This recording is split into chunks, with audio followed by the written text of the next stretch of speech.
يا نفس إن لم تظفري لا تجزعي. Messages which changed the world in the area in which the prophets were sent. The messengers who were sent from the time of Adam, may peace be upon him, Prophet Abraham, may peace be upon him, Ishaq and Ismail, may peace be upon them, the Prophet Yaqub or Jacob, Joseph, and all the messengers who had come, including Moses and Jesus, Musa alayhi salatu wassalam, Jesus, may peace be upon him, Isa alayhi salatu wassalam, and the Prophet Muhammad sallallahu alayhi wasallam, the final of all these messengers, all the messengers who were sent from the time of.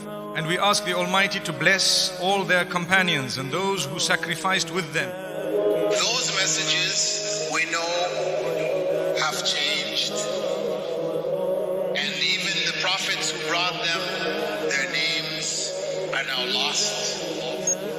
We just know in general because Allah told us in the Quran, وَلَقَدْ بَعَثْنَا فِي كُلِّ أُمَّةٍ رَسُولًا أَنْ يَعْبُدُوا اللَّهَ وَاجْتَنِبُوا الطَّاغُوتَ.